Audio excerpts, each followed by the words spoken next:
Welcome to the Age of Awakening. Please identify yourself. Enter.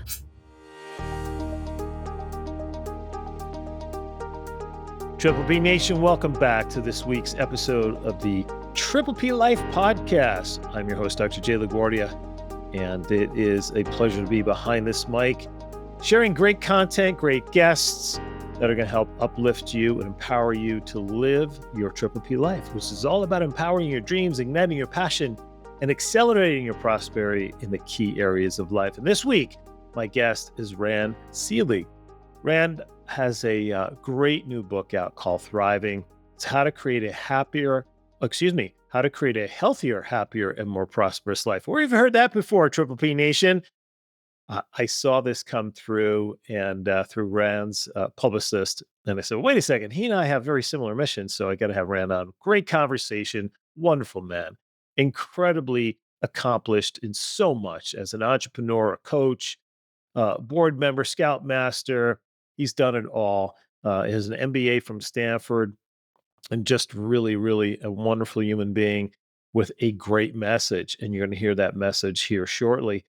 But before you do, if you guys have done so or haven't done so or need to do so, the only request I have is to go to your favorite podcast app site and give us a 5-star review, 5-star rating. That's what gets clicks on this show. That's what gets eyes on the show. That's what gets people to know who we are, what we're about. Unfortunately, that's what the algorithms do. That's how people find the show. And I don't do that enough. I'm not a self-promoter. I love doing this because I have a passion to do it, because I love you guys.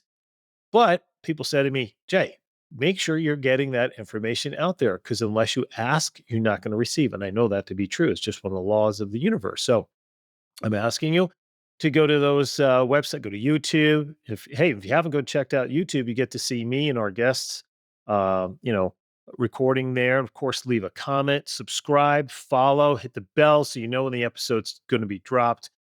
Because week after week, I really think we have some of the best content out there. How do I know that? Because that's what you guys are telling us. That's what our guests are telling us. And that is something that we're eternally grateful for, and why I love and appreciate each and every one of you. So I'm going to stop blabbering. Enjoy my interview with Rand. Welcome back, Triple P Nation. This week, my very special guest is Randy Seelig.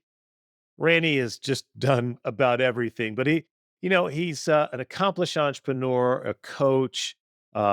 He's served on boards. He has written a very successful book called Thriving: How to Create a Happier, Healthier, More Prosperous Life. And Randy and I were just chuckling a little bit before we got on our interview. I was telling him my mission, as so many of you know, is to inspire millions to live happier, healthier, more prosperous lives.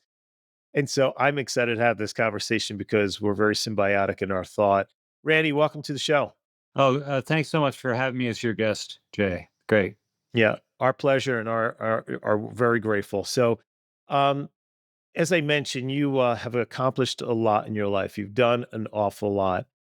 Give us a background about who Randy is and how did you get into doing the kind of work that you are right now? And then we'll get into the book. Well, I like to say I picked my parents well. I'm standing on a firm foundation. I pat my right leg and I say, "This is Dad." Dad had an incredible moral compass.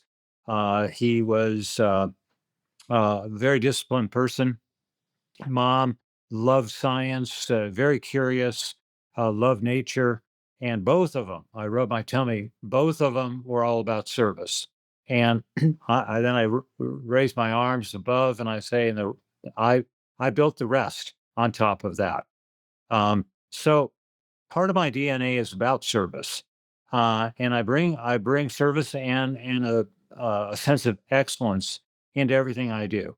Um, it's a vital ingredient to how I've gone about things, whether it's running my company for over 30 years now, whether it's being on 18 boards, whether it's rolling up my sleeves and doing environmental work, being a scoutmaster, and so on. It's just it energizes me. A lot of people say, God, how could you do all this stuff and you've got two great kids and all this. How is this possible? A wife of 44 years, how could you do all that? And doesn't it kind of drain you and distract you? And I say, no, they build on each other, they reinforce each other. I think it's much more important to say build an integrated life based on the aspects of life that really matter to you rather than a balanced life. Because balance to me just sounds like an either or, teeter totter. You're either doing work or you're doing you. And so I like to unpack that a little bit more and get on with that possibility for people.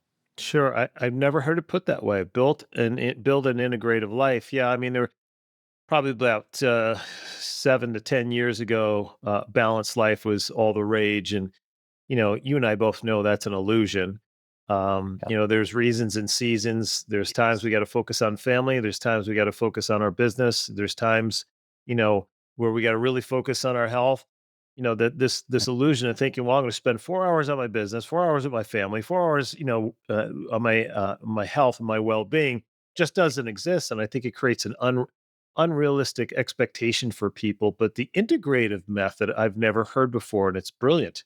Yeah, thank you. Well, I've been doing that for quite a while now, and I can absolutely testify to the power it has. The power. I mean, I know what one of the P's in triple P life is about power. This is the power we have. We have power to make choices. And integration is one of those choices, as opposed to getting stuck a little bit in the balance mind. Um, I like to tell people, look, you have a huge amount of power to make choices in life and get on this road to thriving. The power to choose how you spend your time and who you spend your time with and what your habits are and including your feelings. So let me start there because I think that's a great point. Why do people seem to relinquish their power to others? Because it seems like, you know, Yeah. when I speak to people, prospective clients, or some people in our business, they give their power to their work or to their spouse or to their situation or whatever the case may be. So, Mhm. why do people tend to do that? And more importantly, how do people reclaim their power? Mm. Beautiful, beautiful question, Dr. This is just super duper. Um, let me give it a try. I think people relinquish their power for a variety of reasons, and what's so terrific about life is that we're all different. And so the answer for me and maybe for you and other listeners may be a little bit different, but I think one of the reasons that people relinquish power is because to step forward takes courage. And there's a little bit of anxiety about, oh my gosh, I'm going to slip and I'm going to fall. I reached too far and I'm not going to be good at that. It's a kind of form of self sabotaging, which I say don't do. Just do not do it. Listen to yourself and hear that and stop doing that. So I think one is this a little bit of anxiety, and it could come in any number of places. It could come in the work you do. It could come in making an investment. It could be, in some relationship where you're unwilling because you're afraid to give feedback. And somebody's doing something, they've been a friend for a while, and they're doing something that's been annoying you. And you say, well, I just have to suck it up, or I'm going to say goodbye to them. And that either or proposition isn't either, but it starts with this anxiety. I don't know how, I don't feel comfortable giving feedback and ask him to stop doing something, stop bringing up this topic because we see it differently and, we're not going to get anywhere. I don't have the energy to go further with you on that topic. Let's keep the rest of our relationship in good shape. So that's one. A second thing is, unfortunately, and this is a very sad thing, we've seen a lot of people who do have power and they misuse it. And so when you say, well, I'm not gonna step forward with my power, wherever that power is in a relationship, at work, in some position you hold, if your models are people who are using power badly, they're abusing their position, then you say, I don't want to be that. I don't want to do that. And rather than redefine power in a very positive way, in an energizing way, in a kind way, they just step back from it. It's kind of like bragging. Nobody likes somebody who's going to brag. So I kind of associated with in that realm. So those are two big domains, and I'm sure there'll be more. For sure. And so, if a listener today is saying, okay, well, I identify, the first one where I've tried to reclaim my power, but it seems like I always fall, or as you mentioned, self sabotage, which is so common. Usually that's based in fear. There's a fear of stepping outside your comfort zone, as you mentioned, or taking on more responsibility. Or, believe it or not, there's people who have a fear of success where there's additional responsibilities with that success. And how will they be viewed? Will the people around them, will they reject them because of the success that they experience? And which are all very real. And I think it takes some introspection to assess and really determine what that may be. But I agree with your premise that anybody can regain their power, right? It just takes appropriate steps to do so. But once you do, and I have found, but tell me whether you agree with this or not, I feel it's easy to step into your power when you are pursuing passions and purposes, things that move you, that motivate you, that excite you, that align with your highest values. Would you agree with that? Yeah, I do agree with that. It's an energizing thing to know what you're passionate about, know what you're good at too. I think it's hard to sustain passion without having some feedback that says, "Hey, you're on this and you're doing a good job," and "Wow, thank you so much for being here, doing what you're doing." So Mhm. I think that's part of it. I don't necessarily think it covers the whole landscape, but it's a big part of it. I want to just take another minute and talk about this: how to regain the power. And I agree with what you said about taking steps for it. But sometimes you have to give your self permission to take baby steps. And sometimes saying, well, that's just so small, but it's okay. It's okay. Take that, stand firmly at that next place. And then you, after that, take a breath and take another step. The baby steps is just fine. I think in the workplace or maybe in other relationships, sometimes you got to manage up. Something's happening. You're not getting the resources you want. You're not getting what you need emotionally from a personal relationship. Well, you need to sort out what that is, what's happening, and then communicate with it. In the workplace, you can say, "I think I could do a better job if I have these resources. Is that something we can talk about?" The answer may be no.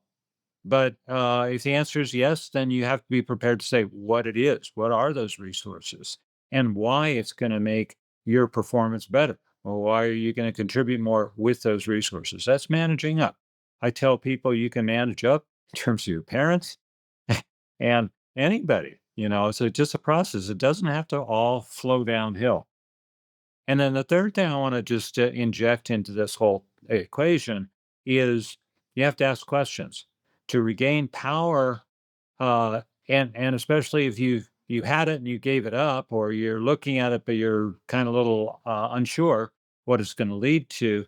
You got to test it, and one of the ways to test it, sure, is an experiment and see how it works. But the other is just ask the question. Like, um, if if we get together next week, how do you feel about we do X? No, we haven't done that before. Would that be okay? What do you think? And they could say, "Nah, I don't think so. Not so interested." You say, "Okay, it's just an idea," but it's part of you um, checking in checking in with the relationships that matter to you in your life and just asking them. Being a parent is a big part of this. Somebody recently told me, I love this. He said, you know, kid comes to you and is upset. And you say, before getting into it, you say, "Do you want my advice? Do you want me to listen? Or do you want me to give you a hug?" have you have you been listening to my conversations with my wife? Oh, yeah.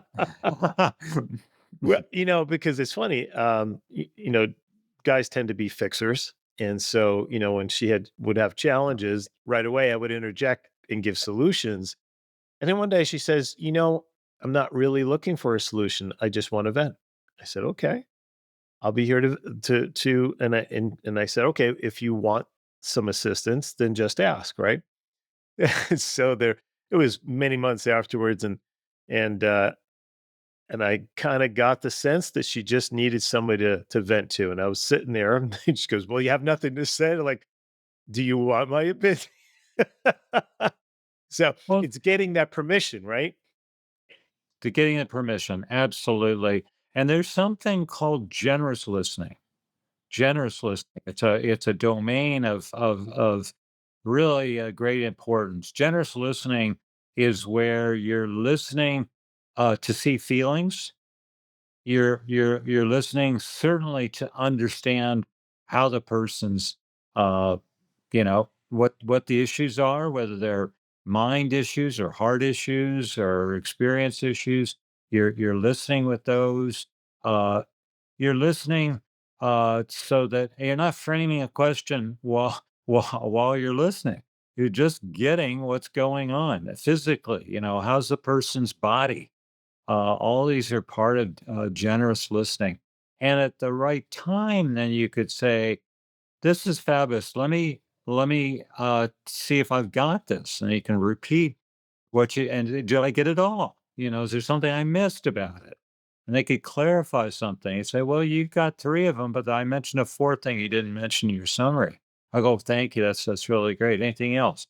And then, so it's a way of engaging in a deep way, especially if it's an important relationship, especially if it's a big issue and maybe a repeating issue with a pattern associated with it. So it's fun. It's fun to be a generous listener. At some point, you may say, "This is fabulous. I think I've got it. Now, I have a couple of questions for you." And then you can start asking some questions. Before then, you're really kind of listening. You're not sharing your experience. I just went, oh my gosh, the trip I took to such and such. Oh my God. You don't say, well, I went there too. No, no. You just gave the formula to build just incredible relationships. Asking questions, listening to hear, repeat what you heard, and then giving thanks for the conversation. You mentioned right off the bat, you talked about service and excellence. And I was thinking to myself, because I would like to hear from your perspective, is how do you create excellence, right? That's kind of a nuanced, you know, we know excellence is doing your best, but it's more nuanced, I believe, than that. Um, so I was thinking about that, but then as you were just kind of giving these four steps here, is that's excellence when you can when you're a great communicator, great listener, and you create wonderful rapport with people, and not looking to get anything out of it, right? Just being there for them. And it's interesting. I have found, maybe you found something similar. When you accomplish that, then they're interested in you, right? So I've always taught be interested before being interesting. Ah, very good. Well, there are a lot of aspects to excellence, and I've experimented with that throughout my life because excellence first appeared as a possibility for me when I was in high school, and I decided to be an excellent student. And then from there, I said, "Well, where else can I show up and bring on this excellence?" Excellence shows up as a problem solver. Are you seeing the whole landscape? Are you you're putting pieces together that are there but hadn't been put together before? Are you bringing in something that isn't on the table and is really kind of wow, startling? I've enjoyed doing a lot of that in my investment banking career because I'm dealing with multiple industries, and something that's fairly common routine in one industry isn't even heard of, isn't even thought about in another. So I can just grab and repopulate over there, and that's a form of creativity. Um, I think having vision, seeing the possibility of something that isn't there yet, and then bringing that in, bringing life, breathing life into that. That's a kind of excellence too. There are different standards. I mean, we think of excellence being very high standard, and I agree with that. But I'm just sort of saying there are components to what makes something really great, really excellent, and it might be some of these things. We were talking before about excellence in relationships. Absolutely. How are you dealing with yourself personally? Are you dealing with yourself in an excellent way? Are you getting enough rest? Are you sleeping well? Is your nutrition the kind of nutrition you need to have energy and to be in the right mood and so on? Um, are you at risk of burnout? Because you haven't taken care of yourself. So there's a whole landscape of possibilities of where you can say, I'm gonna make a little list and I'm gonna be ruthless and I'm gonna say excellence. I'm gonna give my scale on a scale of 1 to 10 or something. Am I scoring 8, 9, or 10 or not? And if I'm not scoring in these whatever categories, 10 categories, 12 categories, I'm not, then this is a homework assignment because I care. I'm committed. I'm committed to myself and the world. I love it. Just taking some notes here. It's just brilliance coming from your mouth, Randy. I love it. Thank you so much. Thank you. The I find too is that the delineation between perfectionism and excellence. So many people are struggle to take their power back because they're waiting for the right time. They're waiting for the right um, have the right amount of money in the bank or the right relationship or just add to the list. And so they hesitate or hold themselves back from taking their power back because of this perceived lack of perfection. Can you talk about the difference between perfection and excellence? Thank you so much, Dr. J. This is an enormous point. We hear this a lot. I want it to be perfect. The wedding, the the person, the the whatever. It's got to be perfect, and I think that's really dangerous territory, because the slightest little gap, the flowers didn't show up on time, or the best man's speech went too long, or he brought up some embarrassing story, or you know, whatever. This is not the goal. This should not be the goal. Perfection is elusive. It's a vague conceptual idea that rarely exists. And if so, it only exists for like a flash. Instead, excellence is really about your own standard. We're not talking about an IQ test. We're not talking about something else that's an objective thing. It's kind of your standard of how did I show up and what did I do and what feedback am I getting? And was it excellent or was it good, solid, or not? Where am I? What's going on? And with this abundant amount of energy I've got, where am I going to commit to grow further and evolve into this person that can honestly, authentically say, excellent. You seem like someone, just, the since we've been talking, is that you're constantly pursuing growth, Yeah. intellectually, emotionally, physically, working Yeah. toward like, so here's what I'm trying to say. I'm not going to parse it. You and I are roughly the same age, and maybe a little bit older. Like, there's no sunset for you. Your pursuit of the things that you find and passion in and enjoy doing is is a constant pursuit. And I think sometimes culturally we get sold this mindset as you get older, it's time to start downshifting, preparing for retirement, step back and get disconnected to the things that we enjoy doing because of this some sort of perception of age, and that's the way we're supposed to live. And I have noticed, and maybe you have as well too, is that the happiest people are constantly pursuing and growing. They don't allow themselves to get stagnant or, more importantly, to regress. Have you found that to be similar? Well, I have. I have. I think, a very stark reality to a lot of people turning whatever the magic age is, 60, 65, 70, or older. They do all the things that you said. And the benefits are negative benefits. I don't recommend it. For example, people, I had clients, for decades and decades, they'd reach me through an old client of mine or a law firm or accounting firm and say, I want to sell my company. Well, can you help me? And I'd say, well, let's talk about it. And because the relationship I built with them over the period of time we were working, I became their most trusted advisor, and we'd stay in touch. And I'd see them a year or two later, and they were a shadow of their former selves. They couldn't wait to retire, but they didn't have a really solid substitute to come in. Their social network shrank, the bucket list got all checked off. And who were they? So I tell people, do not retire, rewire. Come up with your new chapter in life. Make it fit you. Yeah, maybe you're not, running a marathon. That who cares? That's fine. What matters is that you're moving. You're doing something that you and only you're the only person who needs to vote on this, feels is valuable and important.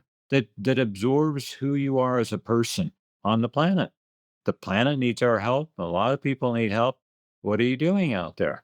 So this idea of shifting down is there's a part of it's natural. I mean, there are a lot of physical and physiological elements. Your muscles begin shrinking at a certain age. So what do you do about that? You say, "Well, I can't do anything." No. What you say is, "I've got to budget some time and commit, like I did today, to go to the gym and work some machines, and also be sociable while while I'm there." Tell a joke. I mean, this makes it fun. It makes it enjoyable. And the part of growing as who you are, I mean, I do an inventory. I'm very big about self-awareness, and I've done deep dives. I had to redo the deep dive when I was writing my book because I said, well, I can't write a book about thriving if I don't can't talk about it for myself. So I got to know where I'm doing this great job and where I'm still growing, where I'm still getting either direct or indirect feedback, more work to do. And I go, okay, I'm going to take that on. I'm going to be a better listener. I'm gonna work at being more empathetic. It's not my normal thing. Cognitive compassion, yes, but emotional compassion, I had to work at that. So there are a lot of things that I've identified over the years, and I'm very happy to say those issues have receded to either gone away or very small. And now I've identified some new new challenges for myself. It's cool. It makes life so fun. So, how can my listeners practice more self awareness and be mindful? Um, like you said, take inventory of where they have growth opportunities, and how it could align with their future ambitions. Give us some insight to that, please, Randy. Well, one of the things I like to do is journal. Now, I don't do it every day.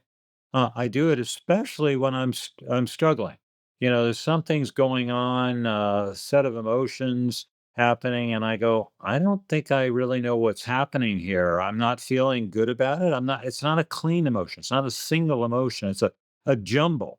So I go, pen to paper here. And then I unravel it. I figure out who was doing what and how I felt about that, and then what role I played. And I have to be honest. Did I contribute to this situation? Yeah. Maybe not. Maybe I wasn't huge, but I, I showed up in some way with that. And so uh, I can write it down. I sometimes come back to it over the course of several days. I'm not intentionally thinking about it at night, but I do. I wake up in the morning and go, let me jot this little element down. So then, and only then, when I really can understand the problem, I say, now I can work on some solutions and solutions that relate. Maybe I need to have a conversation with somebody. Maybe I need to do something differently. And all of a sudden, it's just it's a big shift. It's a big shift from this big blob of unknown gooey mess. I think in the South they say hot gooey mess.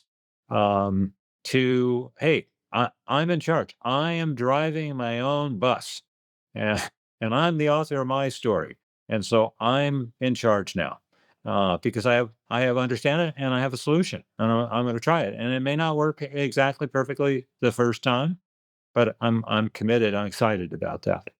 So journaling is one huge thing, but I think it all starts with a commitment to yourself.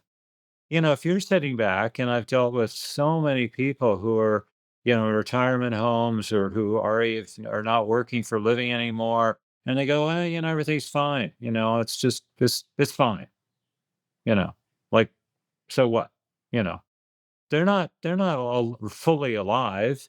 They're just going through because they know just statistically they're closer to the end than they are to the beginning.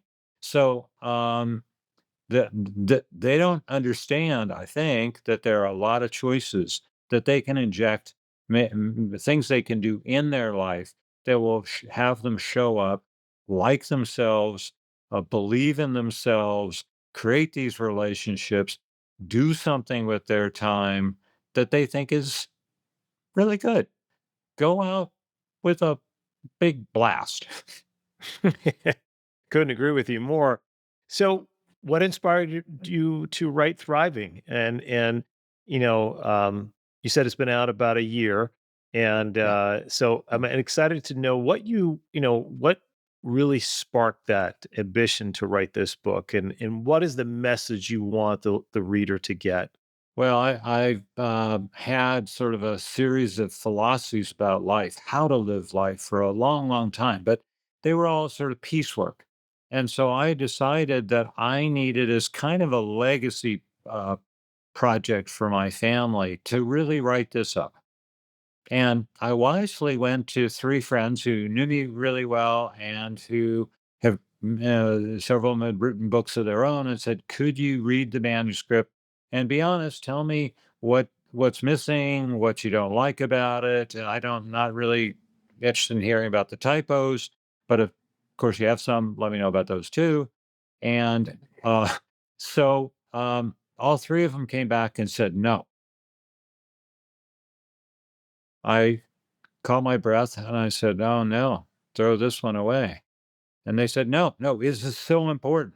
It is so good. This isn't a little legacy project for 25 or 100 people. This has to be big time.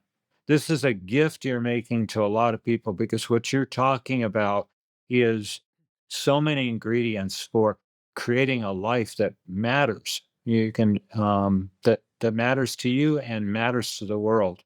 And so please, please, please get this book written, edited, published, and then get it out there." And so that's what I've been doing, and I'm delighted. What an adventure!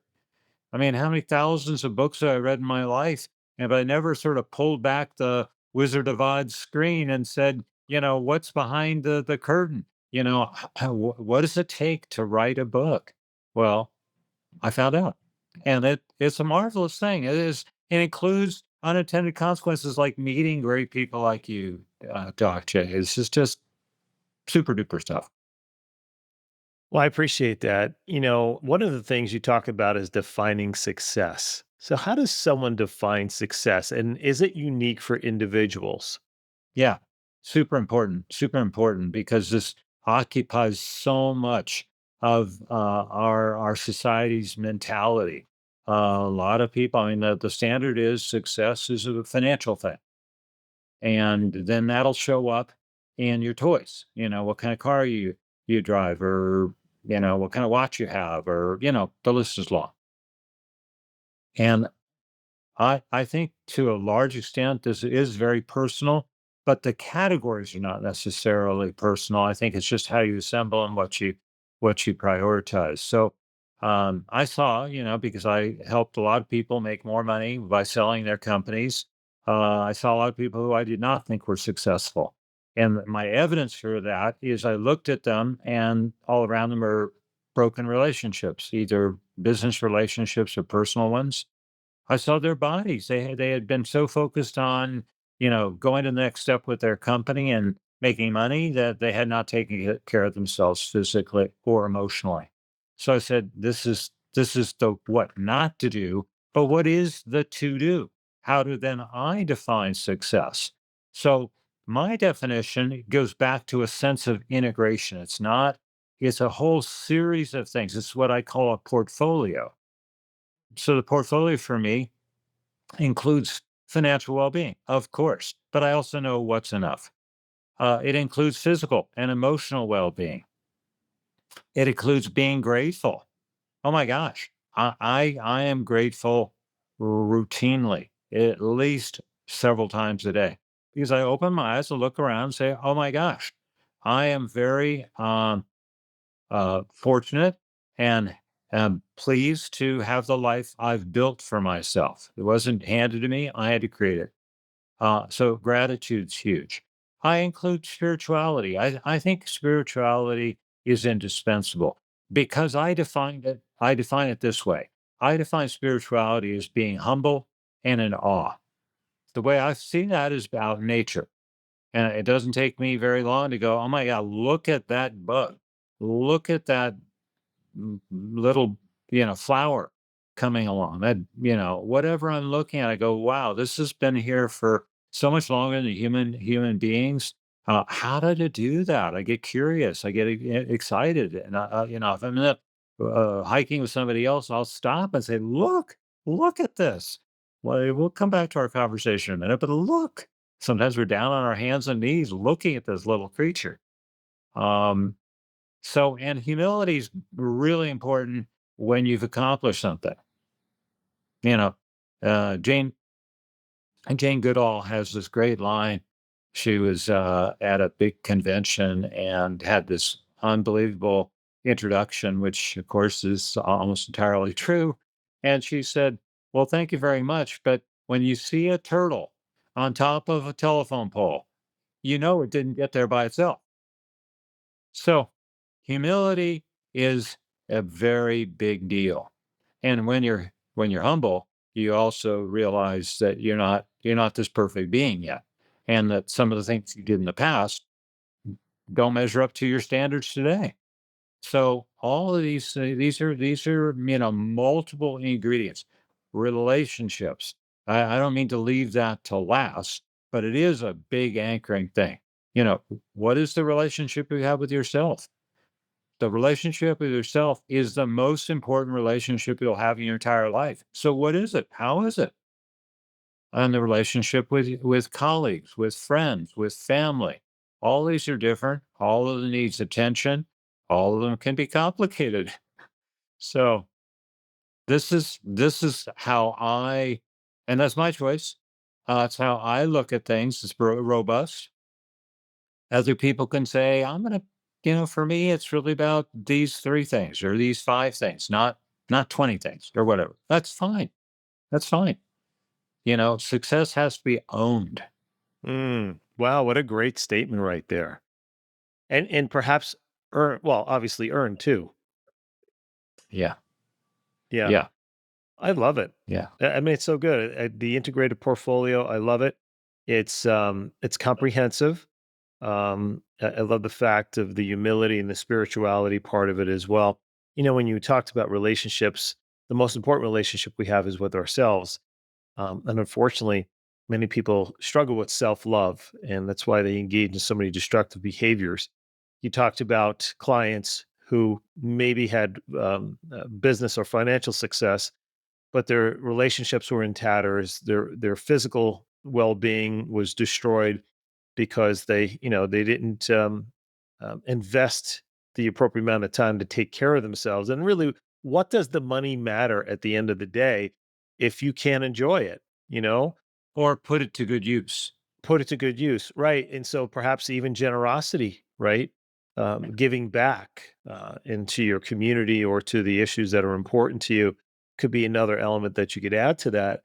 But make it an assessment of if someone loves themselves, truly loves themselves. Do they take care of themselves physically? Do they eat good foods? Do they practice mindfulness? Do they Are they grateful? So success leaves clues, right? So you can see if there is an element to it or not. And I'm just making an inventory of this for my listeners to maybe do some self-reflection. And what are my habits? What are my behaviors? What are my thoughts? How are my relationships? Or all a reflection of your own self-love? Because I think it was Dr. Wayne Dyer who said, "You can't give away something you don't own." So you can't give away love if you don't love yourself. And you can't receive it either, I would argue as well. Mm, wow. Wow. Wow. This is an arena that I've had to work on a lot because I used to say that I had a hole in my heart because of my dad being so powerful, but being really kind of emotionally distant.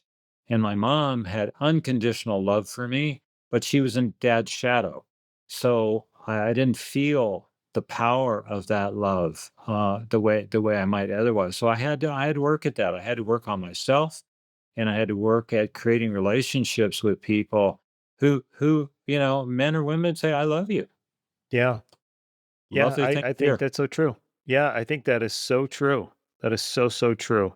I wanna share a line before we Sure. kind of move on to your next brilliant question, and that is, you mentioned Wayne Dwyer, but I want to mention the great Zig Ziglar, who one of the great motivational speakers of all time. And Zig had this thing I like to share with people when I'm in a public in person talk. Um, he said, "Be the kind of person who, if somebody said something bad about you, no one, and I emphasize, no one would believe it." Wow. Wow. Talk about a standard. Wow. And I'd like to say that's true of me today. But if I dial back in time, I can't say that would have been the case. That's something to reflect upon. It really is. But you're right, though, right? The Jay today is not the Jay 10 years ago or 30 years ago. Completely two different human beings. In fact, if I was to stand side by side between the two variations, they're probably not even recognizable other than the physical features. Well, that sounds like a really lovely trajectory for you. I'm like, And I think that's the trajectory we all should be pursuing, right? And one of my core values always is constant, never any personal and professional improvement. Is always working to be a better version today than I was yesterday. And it doesn't always work out that way. And I want people to understand that, right? When you're on that pursuit, you're going to have crappy days. And just some days you want to go, okay, that one's over. Let's start again tomorrow. well, and in fact, thriving is the climate. It's not the weather. You could have a Mm, bad day any day, and that's the weather, and okay, but the next day could be good, or the day before could have been really great. So it's the average over time. That's who we are as individuals, and mm. that's on the road where we choose and to be on and to make better. So these are choices. This powerful set of who we are. I also want to say, because you put the word should in there somewhere, Jay, and I want to say that words matter. Yes. Words matter a lot. And let me give you a couple examples of how just it slips out of our mouths. Um, I should do that, as opposed to saying I could do that. And saying I have to do that, whether it's work or some other thing, I have to, rather I could do that. The possibility of something. Instead, when you're listening, instead of saying yes and hold up your hand, or you say yes and you contribute. So yes, but to yes and, very different, and people will interchange with you very differently. My wife is whole doing the but thing, and I just say and but. It's true. Words And here's matter. another one. And here's another one for very high-powered people who are in driving in the fast lane. Are they busy or are they delightfully scheduled? Mm, So that has a nice little twist to it because it sounds a lot more like choice to me when you say delightfully schedule, and the word delightful means that you're saying this is cool stuff. I'm so glad to be involved with this. Words matter. I love the reframe on that. Very, very good. So this has been a wonderful conversation, Randy. It's gone quicker than I even anticipated. I was looking forward to it, and I'm even more pleased and grateful that we've had this conversation. So tell my audience how they can find your book, because after listening to you, I know they're going to want to go out and buy it. Well, thank you. Yeah. The best is just to go to my book website, www.randselig, R-A-N-D, S as in Sam, ELIG.com. You can read more about me, read some amazing testimonials. Uh, and you can order the book, certainly. You can connect with me if you want to invite me to give a talk or have a question or some feedback. Please bring it on there. Um, I would just say to your listeners, if you get the book, and I hope you will, and you like it, please write a review. I've got over 200 5-star reviews on the book, which is great. But what keeps a book in front of people is fresh reviews.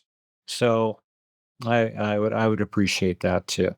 Oh, one Uh, other uh, thing is, I love quotes. So you'll see a lot of quotes in this book, and my readers tell me they love how I position the quote to amplify a point I'm making. So I have as also a PDF that can be downloaded. My favorite quotes by chapter. So people said, "Oh, I have them on my desk. I just flip through it in the morning and say, this is the one for me today." That's great. That's great. Yeah, ladies and gentlemen, make sure you check out Rand. Go to his website there, purchase his book, and yeah, I mean, if you've got an event coming up, consider bringing Rand in because I think your audience will absolutely love what he has to say. Once again, thank you so much for joining me. It's been a pleasure to have a conversation with you and meet you. My pleasure, and I hope we'll have a chance to do it again. I look forward to it. That's it for this week, Triple P Nation. Once again, I really appreciate you taking time out of your busy schedule to join us to uplift yourself so you can empower your dreams, ignite your passion, and accelerate your prosperity. So until next week, please be well.